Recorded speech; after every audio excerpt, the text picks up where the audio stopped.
I never wanted to hurt anyone, but one choice I made years ago destroyed a person's life. Now they're back and they want me to pay for what I did. Welcome to Reddit Toxic Family Telltales channel. New episode every day. At the farmer's market, this frail old man shuffled up to me and pressed a crumpled flyer into my hand. His voice cracked as he asked, "Have you seen my golden retriever?" My chest tightened instantly. His eyes were swollen and raw like he'd been crying for hours. I said, "No, but I can help you look if you want." That's when everything went sideways. I felt movement behind me, and before I could even turn around, two small hands clamped down on my throat. My breath caught. My vision blurred. I clawed at the fingers digging into my neck. The old man, still crying, sprinted away down the street, muttering, "No, no, no, no," like some nightmare chant. I shoved the attacker off and spun around gasping, my throat burning like I'd swallowed shards of glass.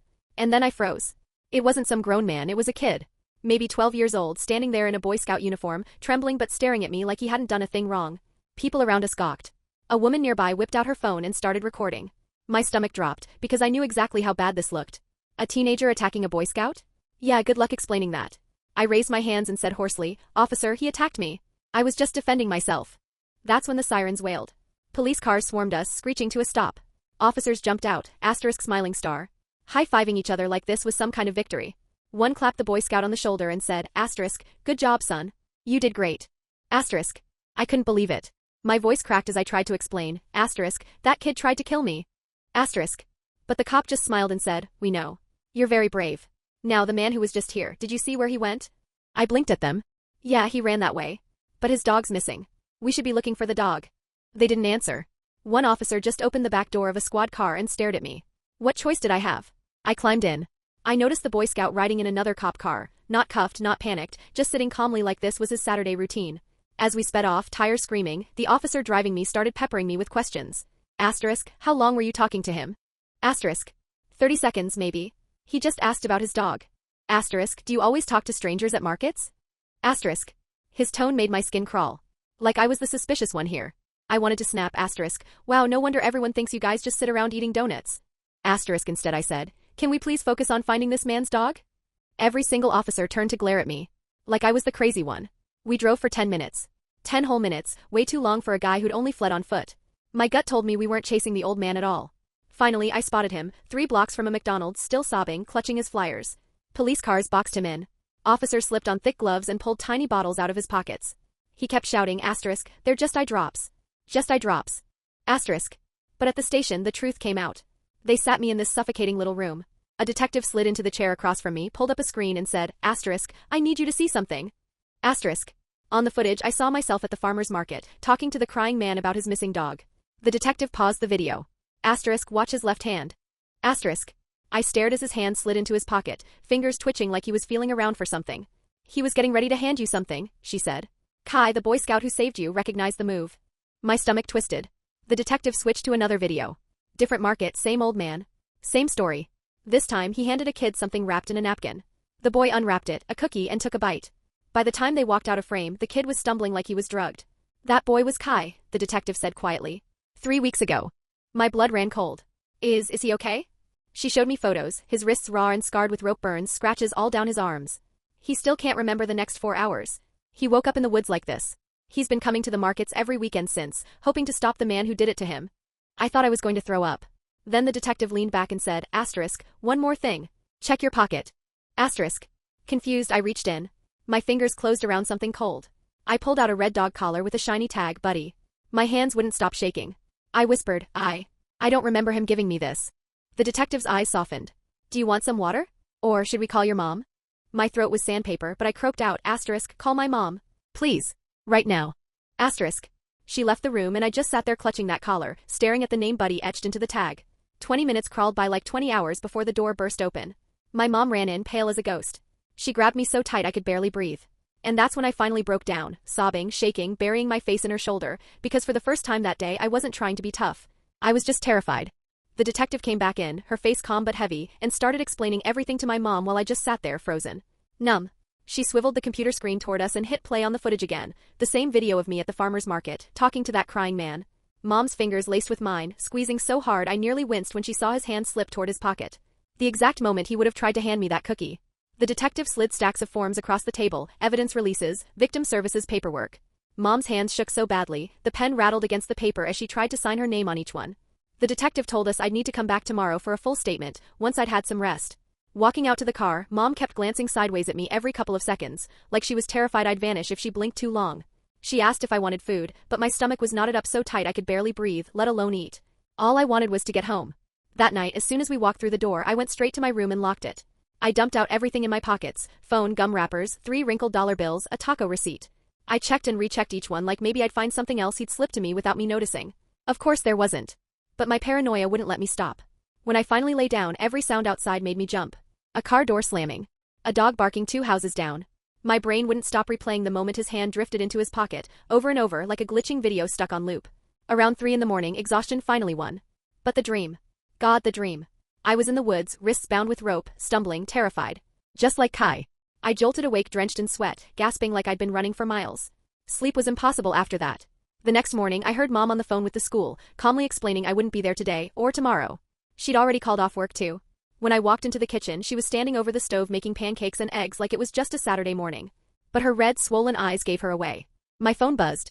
A text from Tyler, *, where are you? Why aren't you in first period? *, I stared at the message for 5 minutes, my fingers frozen. How do you even begin to explain *, oh yeah, almost got abducted by some creep at the farmer's market yesterday. *, I just typed, *, I'm sick. I'll explain later. *, it felt wrong. But what else could I say? After breakfast, though I barely ate, Mom drove me back to the station. The detective was waiting in the lobby and led us into a bigger room this time, one with a long conference table and chairs that didn't creak. She introduced us to a man in a gray suit named Carson Matthews, from the district attorney's office. He shook my hand firmly, then sat down with a fat folder of documents. We're building a strong case, he said, serious as stone.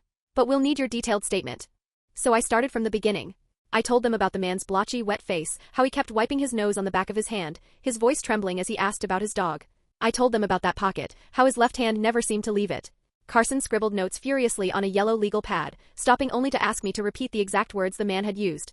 I struggled, so much of it was a blur, but I gave him everything I could remember. Then the detective slid a clear evidence bag onto the table. Inside was the red collar. The white evidence tag stuck to the plastic looked so official, so cold. Seeing Buddy engraved on the tag through that plastic made my skin crawl.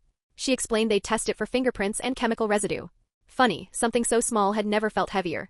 Carson kept pressing me about timing, so I closed my eyes and forced myself to relive it. And suddenly it hit me, his smell. That jacket. A mix of sharp medicine and something sweet, like sugar cookies. It had been so overpowering I'd almost gagged. I told them. The detective's eyes lit up. She jotted it down, saying other kids who'd crossed paths with him reported the exact same smell. Then she turned her computer back toward us. More security footage from other towns.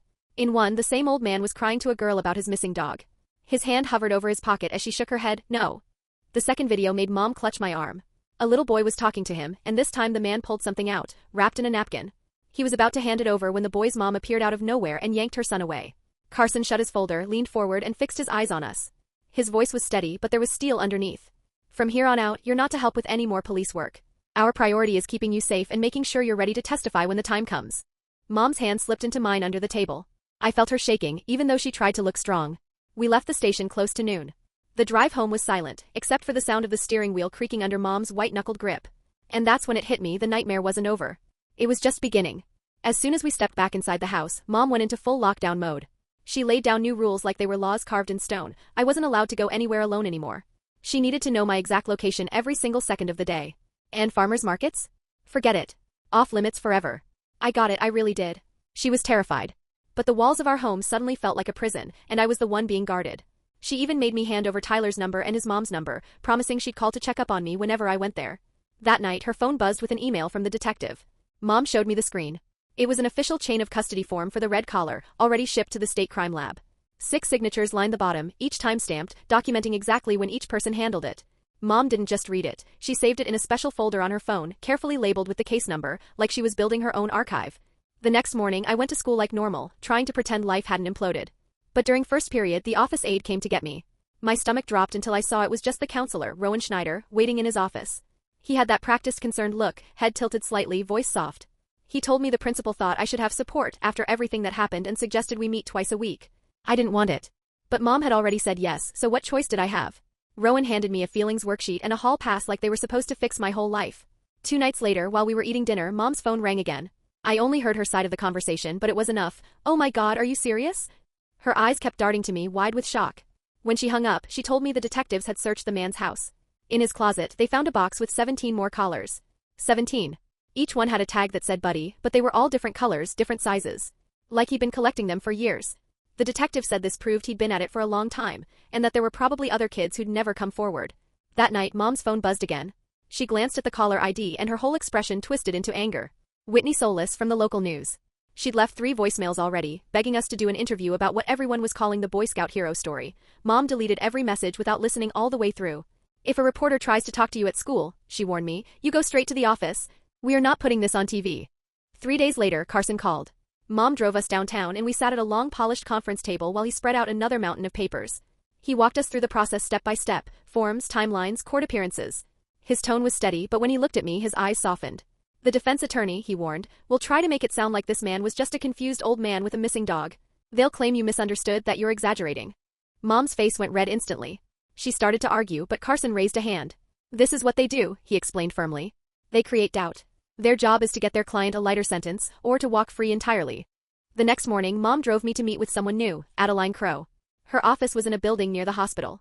Short gray hair, calm voice, eyes that made you feel like maybe you weren't drowning after all. She taught me a breathing technique, inhale for 4, hold for 4, exhale for 4. We practiced until my chest loosened without me even thinking about it.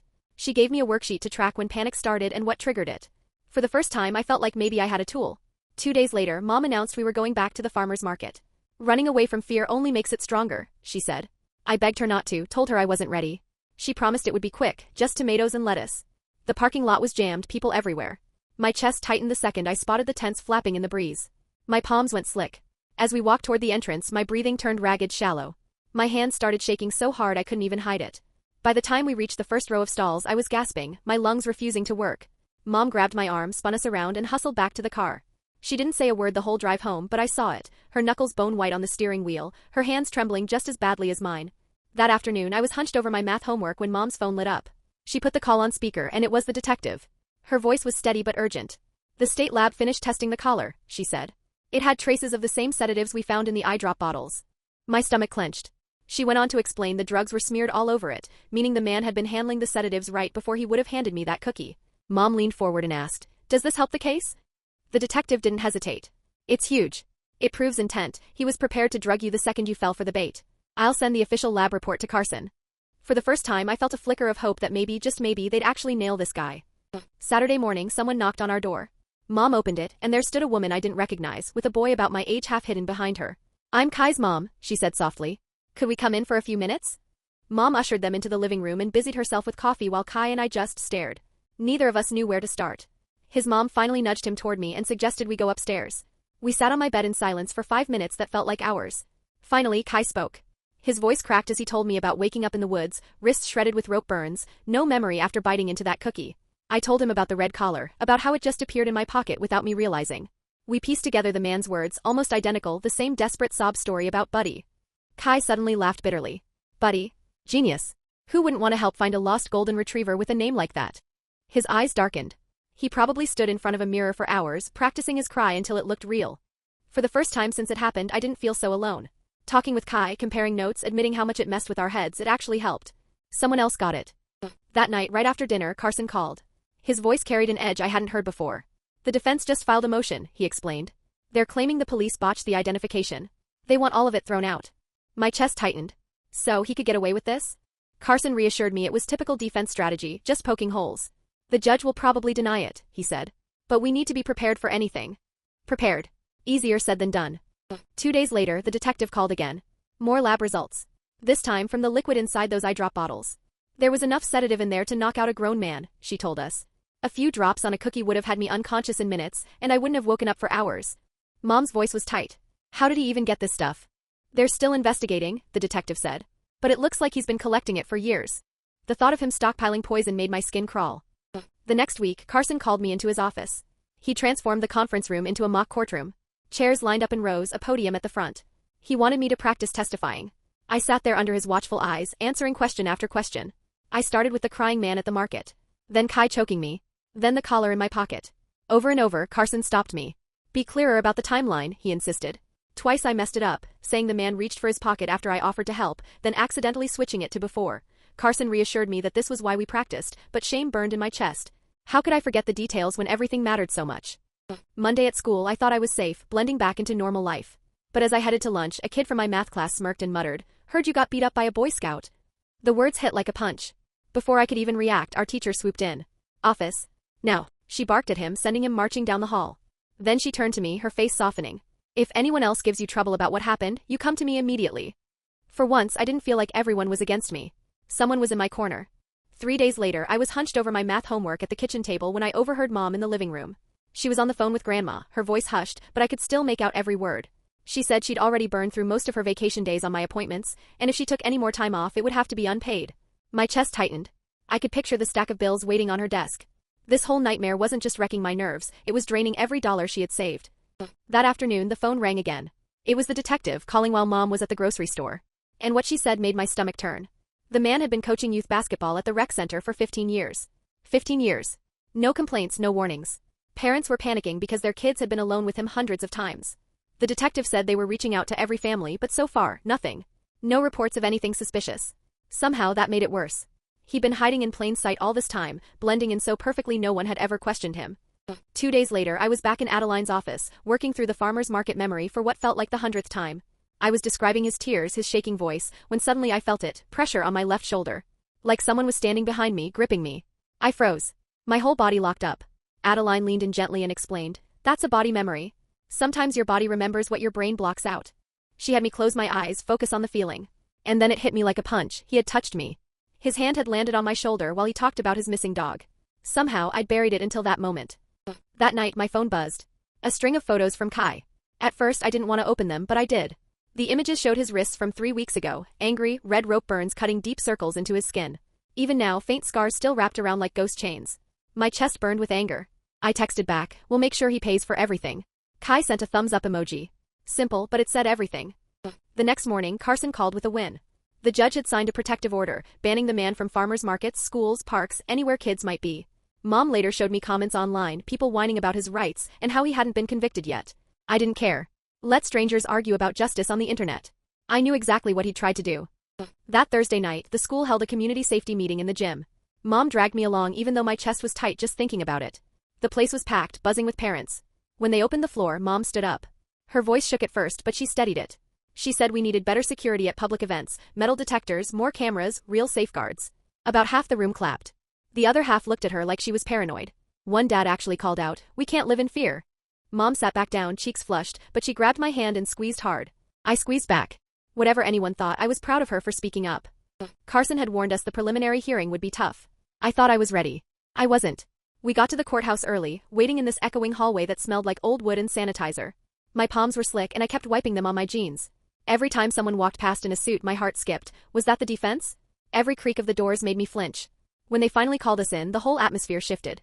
The clerk's voice boomed as she announced the case number. The judge sat towering behind his massive wooden bench, steady and unreadable. And then I saw him. Sitting at the defense table, dressed sharp in a pressed suit, hair neatly combed. Not the trembling, sobbing man from the market. He didn't even glance at me. But I couldn't stop staring. How could someone look so ordinary, so polished, while hiding the heart of a monster? When it was finally my turn to testify, my heart was pounding so hard I could hear it in my ears. Carson guided me through each step, starting with the crying man and his story about the missing golden retriever.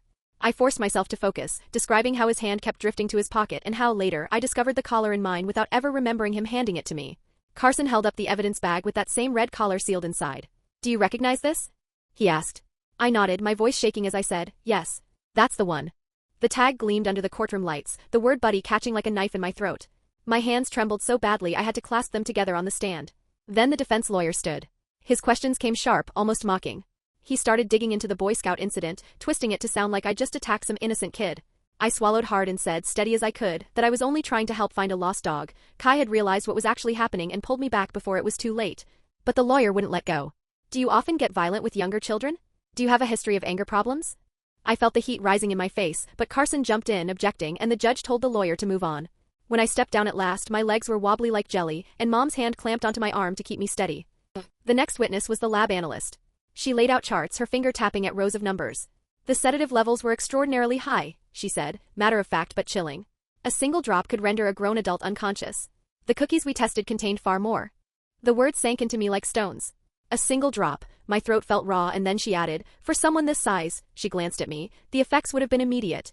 Unconsciousness within minutes." In high enough amounts, fatal. Mom's hand found mine again, gripping so tight I thought her knuckles would snap. I could feel her whole body tense as if she'd just heard my death sentence read aloud.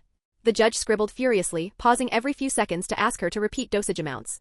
His calm expression didn't soften the weight of what she was saying. Then Kai. Seeing him walk up in his Boy Scout uniform nearly broke me. He looked so small up there under the lights, his voice barely above a whisper when he started speaking.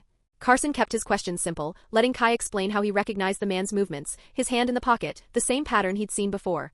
He didn't have to relive all the horrible details of what happened to him, and thank God for that. He just said enough to show why he knew I was in danger. When he finished, he glanced right at me. I gave him a tiny nod, and he nodded back before returning to his seat where his mom wrapped an arm around him. The defense lawyer tried to press him for more, but the judge cut him off sharply.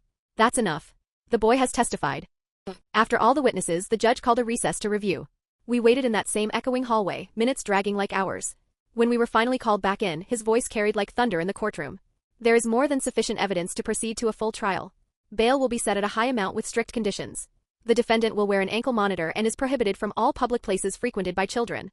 Relief washed through me, though my chest was still tight. Carson caught us outside, saying, "This is a solid outcome." The judge could have set bail lower. This is good. That night, though, the nightmare found us again. I was bent over my homework when Mom's phone buzzed. She answered and her face drained. The detective's voice was sharp on the other end. Someone had posted our address online. Mom darted to the front window. My stomach dropped when I saw what she saw. 3 news vans already parked outside, reporters hauling cameras onto our lawn. She called the police, but the answer made me want to scream. The reporters weren't doing anything illegal. They were on the sidewalk. Within an hour, Mom and I were throwing clothes into bags, racing to my aunt's place an hour away. We stayed hidden there for 2 days while cops stepped up patrols around our neighborhood. When we finally returned home, the street was quieter, but not normal. Cars slowed as they crept past, phones raised to snap photos of our house, like we were some kind of spectacle. And for the first time it hit me, our lives weren't just changed. They were exposed. My first session with Adeline after the hearing was brutal. Every little sound in her office, the creak of a chair, the hum of the heater, made me flinch. She noticed right away and slid a notebook across the table. "Write them down," she said. So I made a list, crying men. The sharp chemical smell of medicine. The sudden motion of someone's hand disappearing into their pocket. Every single thing that sent me spiraling. We spent the whole session working through it. Breathing, grounding, repeating. She taught me this new technique. 5 things I can see, 4 I can hear, 3 I can touch, 2 I can smell, 1 I can taste. It actually worked when I tried it, but doing it in front of her? I felt like an idiot counting air vents and coffee cups out loud. The next day, Carson called Mom with updates on the legal side. His tone was steady, but the weight behind it was crushing. "If we go to trial and win," he said, "he could get 20 years. But there's always a chance he walks." Mom bristled. "Not good enough. I want him to get the maximum." Carson explained a plea deal would lock in at least 10 years. No risk, no loopholes, but also less than he deserved. Mom was firm, her voice sharp. I just sat there thinking, I don't care about numbers. I just want this to end. To not think about it every second of every day. Carson promised we had time, that we'd meet again in a week to decide. 2 days later, the detective called, her voice heavier than usual. 3 more families came forward, she said. After the news coverage. All of them reported the same thing, crying man, lost dog named Buddy. My skin prickled. 3 more families. She paused before adding something I never thought I'd hear. I owe you an apology. For how we treated you at first. We had to keep the sting going, couldn't blow Kai's cover. But, I'm sorry. I know it made you feel like the suspect. It did. It still burned. But at least now I understood. Meanwhile, school was falling apart. I couldn't focus on lectures, couldn't follow assignments. My mind kept looping back to the courtroom, to his face, to wondering how many more kids never told anyone. The principal finally called me in. She was kind, patient, and offered a solution, half-days. I'd come in for morning classes, then head home to do independent study. It meant fewer stares, fewer whispers in the hallways. Mom signed the stack of paperwork without hesitation. For once, something actually felt manageable. Then Whitney Solis, the reporter Mom hated, published a front-page article. She never used my name, but she ripped the farmers market system wide open. Interviews with vendors. Calls for more cameras, more guards, more oversight. Mom handed me the paper, her mouth tight but her eyes soft. See? At least something good is coming out of this. And she wasn't wrong. The market started announcing new safety rules the same week. But by Saturday, Mom and I had our first real blow-up since this all started. I wanted to walk to Tyler's house, 3 blocks, that's it. Normal kids walk 3 blocks every day. Mom flat out refused. Not safe. I'll drive you. I dug in. I can't live in a bubble forever. We went back and forth for 20 minutes, voices climbing higher until the air between us felt sharp. Finally, we landed on a truce. I could walk there if I texted the second I arrived and again when I left. It wasn't freedom. But it was something. Adeline met with me twice that week, and both sessions were focused on one thing, my victim impact statement. She said it was my chance to tell the judge in my own words how this had wrecked my life. My first draft? A 3-page mess, nightmares, strangers making my skin crawl, not trusting anyone anymore. Just rambling pain spilled onto paper. Adeline helped me pare it down to one clear page, sharpening the focus on how my daily life had changed. We practiced reading it out loud again and again. Every time I got to the part about checking my pockets constantly, terrified someone had slipped something in there, I'd start crying. She coached me to pause, breathe, and look at Mom in the courtroom if I needed strength. By the fourth run-through, I managed to finish without completely falling apart. My voice still shook in places, but I got through it.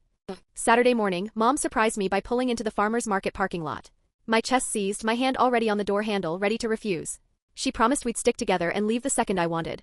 The entrance was different now, a security guard checking bags, nodding at Mom's volunteer vest. The air smelled like bread, flowers, vegetables, and damp earth, all mixed together. My legs trembled as we walked. I stuck so close to Mom I kept bumping into her arm. I texted Tyler constantly, sending him pictures of every booth, proof that I was actually walking through this place. We didn't buy anything. Just circled the entire market in 20 tense minutes. When we got back to the car, Mom squeezed my hand, and only then did I realize I'd been holding my breath nearly the whole time. The morning of the plea hearing, sweat dripped from my palms, soaking my dress pants. The courthouse buzzed with reporters, guards, and families. We passed through metal detectors and sat in a small waiting room until they called us in. The courtroom was smaller than I'd imagined. Dark wood. Stiff benches. When they brought him in, shackled in an orange jumpsuit, he looked nothing like the sobbing stranger from the market. When they called my name, I stood on shaky legs and walked to the podium. My voice cracked on the very first line, but I kept going. This time I didn't look away. I stared right at him while I read about the sleepless nights, the panic attacks, the way fear now ruled my choices. I told the judge how I couldn't even help someone anymore without second-guessing their motives. How kids like me and like Kai would carry scars, visible and invisible, for the rest of our lives. When I sat down, Mom gripped my hand so tightly my fingers ached, but I didn't let go. The judge listened carefully to all the statements before accepting the plea deal. 12 years in prison, no chance of early release. Lifetime registration. 20 years of probation afterward with strict restrictions. Kai's mom hugged mine, both of them sobbing as bailiffs led him away. Carson shook our hands firmly and said, "You did the right thing." Outside, the reporters swarmed, shouting questions, but we kept walking. Straight to the car. Not one word given. Monday at school felt like stepping into a different world. The kid who mocked me weeks ago shuffled over at lunch. His eyes didn't meet mine when he muttered, "I'm sorry." My parents made me read all the articles. I just nodded. What else could I do? Teachers hovered the whole day, asking if I needed breaks, if I wanted to talk. And then the detective called that afternoon. She asked if I'd help review a new safety handout they were making for teenagers, wanted someone who had lived it to make sure it wasn't just bland warnings. I said yes. If what I'd been through could keep even one kid safe from going through the same thing, then maybe it meant something. Adeline met with me twice that week, determined to help me shape my victim impact statement. She told me this was my voice, my chance to tell the judge exactly what this had done to me. My first draft was a mess, 3 pages of raw, tangled words about nightmares, about not trusting anyone, about flinching whenever strangers came too close. She helped me trim it down to one solid page, something clear and focused, something that hit hard. We practiced over and over. Every time I reached the part about checking my pockets, constantly terrified someone had slipped something in there, I broke down. Adeline coached me to pause, breathe, and if it got too heavy, to look at Mom instead of him. By the 4th run-through, I managed to get all the way through. My voice still shook, but it didn't shatter. Saturday morning, Mom pulled a surprise on me. She parked in the farmer's market lot. My chest tightened, hand gripping the door handle, ready to bolt. But she promised, we'd stick together and we could leave the second I said so. At the entrance, a guard checked our bags and nodded at Mom's volunteer vest. That was new. Inside, the smells hit me like a wave, fresh bread, flowers, vegetables still clinging to dirt. My legs wobbled as I walked, so close to Mom I kept bumping into her. I texted Tyler nonstop, sending him pictures of every booth, like I needed proof I was actually walking through this place. We didn't stop for anything. Just made one full loop, 20 minutes of tension. When we got back to the car, Mom squeezed my hand, and I realized I'd been holding my breath almost the entire time. The morning of the plea hearing, sweat slicked my palms, soaking through my dress pants. The courthouse swarmed with reporters, security, and families. We passed through metal detectors and waited in a side room until they called us. The courtroom was smaller than I'd imagined, dark wood everywhere, stiff benches that dug into your back. When they brought him in, shackled in orange, he didn't look like the sobbing old man from the market. He looked ordinary. And that was almost worse. When my name was called, I forced myself to stand. My legs felt like glass. At the podium, my voice cracked on the very first sentence, but I kept pushing. I looked right at him. I told him about the sleepless nights, the panic attacks, the constant fear that kept me from helping anyone. I talked about Kai, about the other kids, about how we'd carry these scars for the rest of our lives because of him. When I finally sat down, Mom grabbed my hand and held it like she'd never let go. The judge listened to all of us, then spoke. 12 years. No early release. Lifetime registration. 20 years probation after that. Strict restrictions. Kai's mom hugged mine, both of them crying as the bailiffs led him away. Carson shook our hands firmly and told us we'd done the right thing by taking the deal. Outside, the reporters swarmed like vultures, shouting questions. We didn't stop. We didn't say a word. We just walked straight to the car. Monday at school was strange. The kid who mocked me weeks ago shuffled over during lunch, avoiding my eyes. He muttered that his parents had made him read the news articles, and that he was sorry.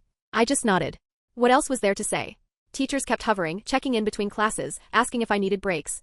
And that afternoon the detective called. She asked if I'd help review a new safety handout for teenagers, said she wanted someone who'd actually lived through this, not just the usual generic warnings. I said yes. Because if my voice could stop even one kid from going through what I did, maybe it was worth speaking up. 2 weeks slipped by and Adeline finally moved my sessions down to once a week. The nightmares had eased up. No more waking up drenched in sweat, gasping like I'd been running for my life.